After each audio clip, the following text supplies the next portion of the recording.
এই প্রশ্নটা কিন্তু আমরা অক্টোবরেও করেছিলাম এবং আমরা যদি তুলনা করি আমরা দেখি যে এখানে বিএনপির কথা বলেছিলেন অক্টোবরে 16%, সেটা এখন বলছেন 12%।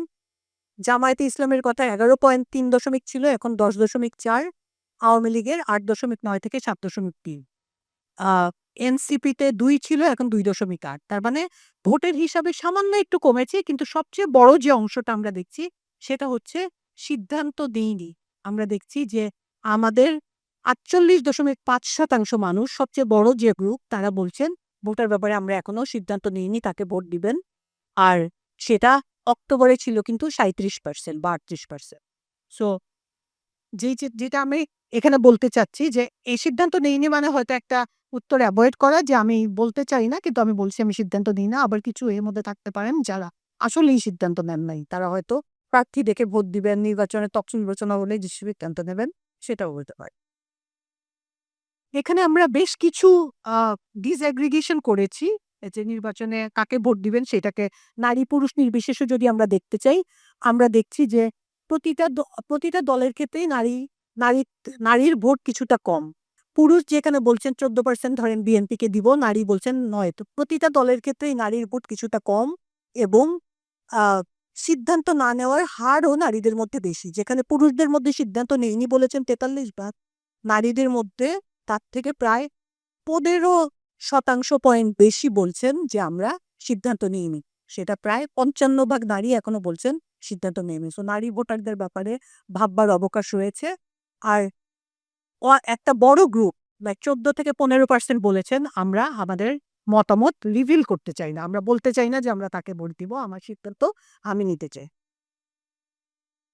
এই ট্রেন্ডটাই যদি আমরা শহর গ্রামে দেখি, আমরা কি দেখছি? আমরা দেখছি যে সিদ্ধান্ত না নেওয়ার হার গ্রামে সামান্য বেশি।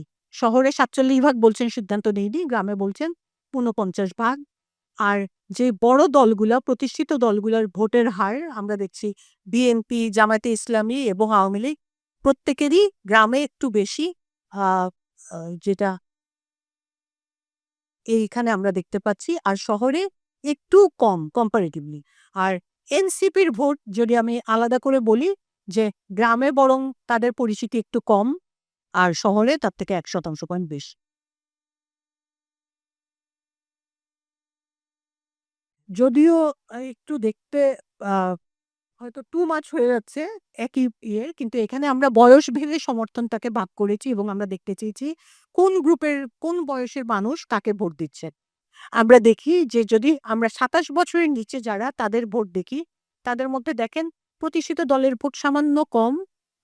যদি আমরা বিএনপির ভোট দেখি, কিন্তু বিএনপির ভোট আবার যত বয়স বাড়ছে কনসিস্টেন্টলি বেড়ে যাচ্ছে। জামায়াতে ইসলামের ভোট আমরা দেখছি মোটামুটি কনসিস্টেন্ট 12 থেকে 9 যাচ্ছে, ইয়াং ক্রাউডের মধ্যে একটু বেশি। আওয়ামী লীগের vote is very, I think, একই রকম 7 থেকে 8%-এর মধ্যে। আর এনসিপির ভোটের হিসাব যখন আমরা জিজ্ঞেস করি মানুষকে, সে মাত্র 4% মানুষ যারা 27 বছরের নিচে বলেন, আর 50 বছরের নিচে বেশি বলছেন। মাঝখানের গ্রুপে ভোট খুব বেশি, 2% সেখানে ওঠানামা হচ্ছে। মন্তব্য না করার হার একদম বয়স্কদের মধ্যে কম, বলতে করেন নাই, কিন্তু যারা সিদ্ধান্ত নেননি বলেছেন তার মধ্যে খুব বেশি প্যাটার্ন নাই, 47 থেকে 50-এর মধ্যে ওঠানামা করছে। আমরা যখন যে এনসিপির কথা বলছেন, শিক্ষিতদের মধ্যে ধরেন 4%, এসএসসি এইচএসসি সমপর্যায়ে শিক্ষা আছে 4%, আর যত নিচের দিকে যাচ্ছি তত কিন্তু তাদের ভোটের হিসাব আরো কমে আসছে। খুব ভালোভাবে ফুটে আসছে যে মানে this is kind of very মানে প্রায় আমরা মনে করেছিলাম যে এখন আগের সার্ভেগুলো হয়েছিল, ইভেন বিআইজিডি করেছিল, ইনোভেশন একটা সার্ভে করেছিল যেখানে ভয়েস ফর রিফর্ম পার্ট ছিল, সেখানেও কিন্তু দেখা ছিল। আর তো সেখানে কিন্তু সিদ্ধান্ত নেয়নি ব্যাপারটাও একটা বড় অংশ ছিল, কিন্তু আমরা দেখছি যে সিদ্ধান্ত নেওয়ার হার কিন্তু আসলে কমেনি। নর্মালি যত বেশি ইলেকশন কাছাকাছি হবে, মানে লোকে হয়তো আরো বেশি কংক্রিট ডিসিশনে যাওয়ার কথা, কিন্তু সেখানেও কিন্তু আমরা দেখছি যে সিদ্ধান্ত নেওয়ার হার তো কমেনি, বরঞ্চ বেড়েছে। এবং এটা আমি ইন্টারপ্রেট করছি এটা আসলে মেইনলি ট্রাস্ট ডেফিসিট থেকে, যে যেই রাজনৈতিক দলগুলো আছে মেইন স্ট্রিম বা নতুন, তাদেরকেও আসলে আমি কনফিডেন্স পাচ্ছি না যে আমরা ঠিক আছে ভোট দিয়ে তাদের করি তারপর সবকিছু পাল্টাচ্ছি।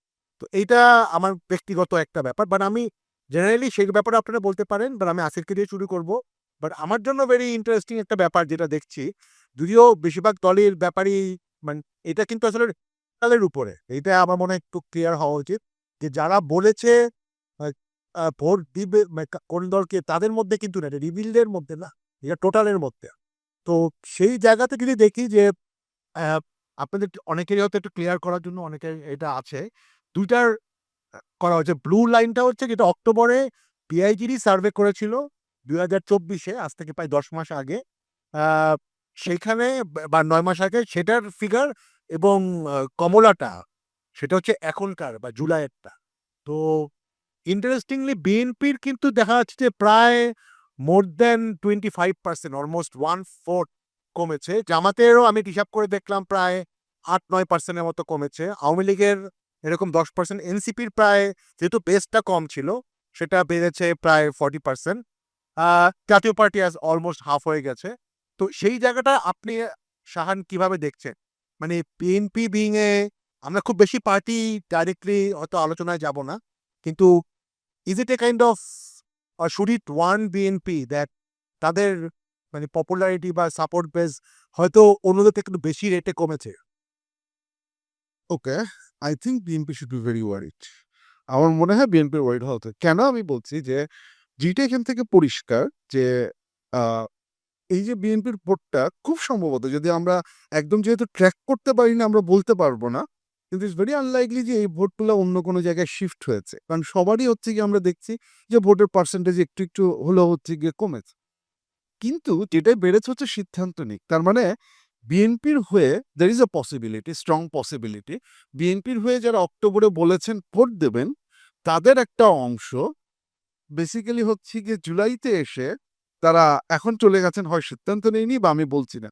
তার মানে কোনো একটা কারণে বিএনপির ভোটার, বিএনপিরটা বলছি কারণ বিএনপির ড্রপটা এখানে সিগনিফিক্যান্ট। 16 থেকে 12 ইজ আ সিগনিফিক্যান্ট ড্রপ।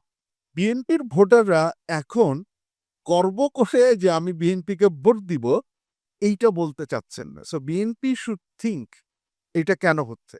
জামাতেরটা আমি খুব একটা সিগনিফিক্যান্ট মনে করি না। কারণ 11.3 থেকে 10.4, আপনি যদি ইনোভেশনের সার্ভে দেখেন, তাহলে এরকম 10, 11, 12 এই পার্সেন্টেজের মধ্যেই জামাত ঘোরাঘুরি করেছে। সো জামাতের এখানে খুব বেশি ইসে হয়নি। আওয়ামী লীগেরটাও আমি খুব একটা অবাক হচ্ছি না। কারণ আমরা যখন করেছি তখন আওয়ামী লীগের নিবন্ধন বাতিল হয়নি। সো আওয়ামী লীগের অনেক ভোটার হয়তো চিন্তা করতে পারেন যে, আমার দল যেহেতু দাঁড়াবে না, আমি ভোট দিব না। বা উনারা এই যে অবস্থা যাচ্ছে সেটার প্রেক্ষিতে তারাও তাদের, আমি সিদ্ধান্ত নেইনি, এই জায়গায় যেতে পারেন। এনসিপির বাড়াটা খুব অস্বাভাবিক কিছু না। বিএনপিরটা যে কারণে বলি, এনসিপিটা মোস্ট প্রবাবলি তাদের যে পদযাত্রার মধ্যে হয়েছিল এই এটা সার্ভেটা। হচ্ছে পদযাত্রা যেহেতু আমরা পুরোপুরি ক্যাপচার করতে পারিনি, সো এইটা হয়তো পদযাত্রা পরবর্তীতে এই পার্সেন্টেজটা আরেকটু বাড়তে পারে। সেটা আমরা পুরোপুরি ক্যাপচার করতে পারিনি। কিন্তু ওই যে আপনি যেটা বললেন তখন যে বেইজই ছিল প্রচন্ড কম। তারপরে যখন অ্যাক্টিভিটিস বাড়ছে সেইটা হচ্ছে যে, এখন এই যে সিদ্ধান্ত নেই, আমি কেন বলছি যে বিএনপির কনসার্ন হওয়া উচিত? এই যে সিদ্ধান্ত নেয়নি বলছেন, আপনি বলছেন ট্রাস্ট ডেফিসিটের কথা, আরেকটা হতে পারে ইনারা সাই ভোটার। ইনারা তার প্রেফারেন্স হচ্ছে গিয়ে রিভিল করতে চাচ্ছেন না। উনারা বলতে চাচ্ছেন না। এখন সাই ভোটারের যেই থিওরি বা আইডিয়া গুলো যেটা আছে, ডেফিনিটলি উনারা প্রেফারেন্স ফলসিফিকেশন করছেন না। মানে এমন না যে উনারা বিএনপিকে ভোট দিবেন বলছেন কিন্তু আসলে বিএনপিকে দেবেন না, সেইটা না। কারণ হচ্ছে আমরা এখানে সবাইকে দেখতে পাচ্ছি। এইখানে যে ঘটনাটা ঘটছে, এটাকে আমরা অনেক সময় বলি spiral of silence. Spiral of সাইলেন্সটা কি? যে আমি বেসিক্যালি এইটা বলতে চাচ্ছি না, এটা বলতে আমার খারাপ লাগতেছে। এটা বলতে আমি আনকমফোর্টেবল ফিল করতেছি যে আমি বিএনপিকে বা আওয়ামী লীগকে ভোট দিই। সো এইটার বিপদের ব্যাপারটা যেটা বিএনপির জন্য হতে পারে যে, আমরা এই যে একটা নেগেটিভ প্রচারণা বিএনপি সম্বন্ধে শুনেছি এবং বিএনপির আইন শৃঙ্খলা পরিস্থিতি, ইন্টারনাল কনফ্লিক্ট, এটা যেটা শুনেছি, যদি ঘটনাটা এইরকম হয় যে সেইটা ভোটারদের মধ্যে যারা ইনিশিয়ালি বিএনপিকে দিতে চাচ্ছে, 16 বছর পরে মানুষ যখন ভোট দিতে যাচ্ছে, বিএনপি নির্যাতিত হয়েছে, সেই বিএনপির ভোটাররা এনথুজিয়াজম নিয়ে ভোট দিতে যাচ্ছে না, সেইটা কিন্তু পরবর্তীতে বিএনপিকে তার যে কাজকর্ম, নীতি যেটা বাস্তবায়ন, সেটার জন্য যথেষ্ট সাপোর্ট পেতে একটা বড় সমস্যা তৈরি। অ্যাবসলিউটলি। আমি যদি বিদ্যা ভাইয়ের কাছে আসি আরেকটু সেগ্রিগেটেড অ্যানালাইসিস যেটা আমাদের হয়েছিল, একটা নারী-পুরুষ এবং আরেকটা তো শহর-গ্রাম। এইখান থেকে কি আপনি পার্টিকুলারলি আমি যদি বলি নারী-পুরুষ পার্সপেক্টিভ এ, এখান থেকে কি আপনি কোনো ট্রেন্ড দেখতে পাচ্ছেন? যেমন একটা যেরকম দেখাই যাচ্ছে যে ইসলামিক দলগুলো যদিও এখনো আ মানে এখানে জামাত, হ্যাঁ, জামাত যদি বলি এবং অন্যান্য ইসলামিক দল, সেক্ষেত্রে কিন্তু নারী পুরুষদের সাপোর্ট বেসটা কম্পারেটিভ নারীদের থেকে ওদের বেশি। তো ডাজ ইট, একটু আগে আমি যেটা ডক্টর আসিফকে জিজ্ঞাসা করলাম যে শুড ইট ওয়ারি বিএনপি, তার টোটাল ভোটের বেসটা একটু কমেছে। But should it also worry another big party Jamaat that তাদের অ্যাপিলটা নারী ভোটারদের কাছে সেরকম না? হ্যাঁ, সেটা তো দেখতে পাচ্ছি। কিন্তু আম এটা আমাদের লিবারেল মাইন্ড তো আমরা তো খুব খুশি হই শুনলে। যে ঠিক আছে এট লিস্ট নারীরা আ জামাতকে ভোট দেবে না। আ আমরা যারা আবার দিবে না তা না, মানে একটু একটু কম দেবে, একটু কম দেবে। But this is a reflection, trend তো, ট্রেন্ডের ব্যাপার। আমরা হয়তো একটা বা ভুল বাবেলের মধ্যেও থাকতে পারি। হয়তো আমরা ভুল ভাবছি সেটাও হতে পারে। তো এটা ভেরি ডিফিকাল্ট এই ধরনের একটা আ উপসংহারে পৌঁছানো যে নারীরা মোর ক্রিটিক্যাল অ্যাবাউট জামাত। কারণ ব্যাপারটা এত সহজ না। এই আ আমি নারী বলেই আমি ইসলামী দলগুলোকে যেগুলো নারী স্বাধীনতাকে অনেক রিস্ট্রেইনট এর কথা বলে, তাদের অবশ্য ব্যাখ্যা আছে না তারা নারী স্বাধীনতা আরো অনেক ভালো করে বলে, সেটা অন্য ব্যাপার। থিওলজিক্যাল ব্যাপার আছে।